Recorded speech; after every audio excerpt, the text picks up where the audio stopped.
Welcome back to Blind Man Morris, and it's all about the small things today. What is that little black hose in your engine bay running across the top of your engine? Well, let's go and have a look.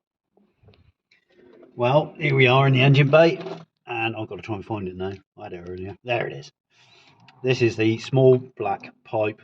A lot of people who've just bought a Morris or just getting back into classics wonder what this pipe is. Is it important? What does it do?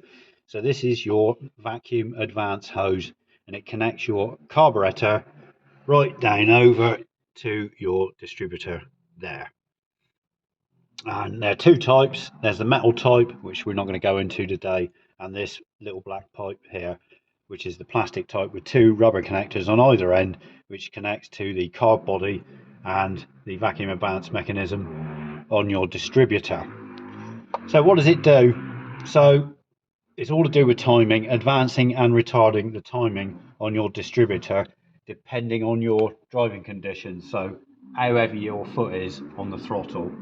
So if you're jogging along between 50 and 55 miles an hour in fourth gear, the throttle flap is very slightly open, and that means the pressure in your carburetor, your air pressure, is very strong. So it creates a vacuum, and that vacuum sucks through this pipe down to your distributor and advances your timing, giving you the correct timing so your piston's at the right place for your spark plug to fire and give you smooth running. So that's what your little pipe does. And I'm going to show you that on the distributor to show you what the action is.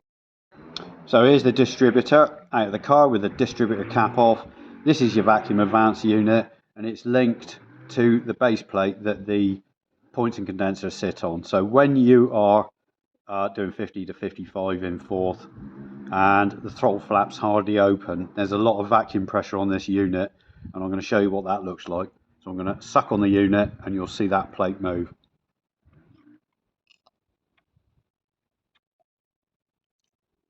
There you go, and that advances the timing.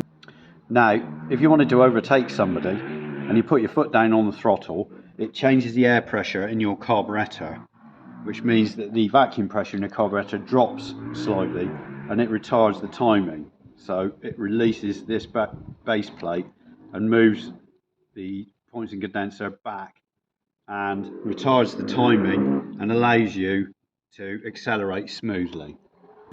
So it's important to make sure that your vacuum advance hose, and especially the connections, are in good health. Otherwise they won't do the job they're meant to do, which we found out the other day driving home. Right in the elbow here there was a tiny split, which meant there was a vacuum leak and it wasn't advancing or retarding the timing correctly, and the car wasn't running quite as smooth as it normally does. So we replaced it with this new hose and it's running beautifully again.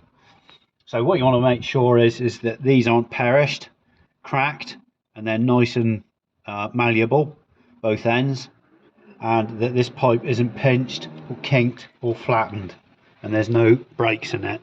And again, it's malleable that end, and they're both pushed on correctly, and it's a nice smooth curve. And then your vacuum advance would work perfectly. And there we go.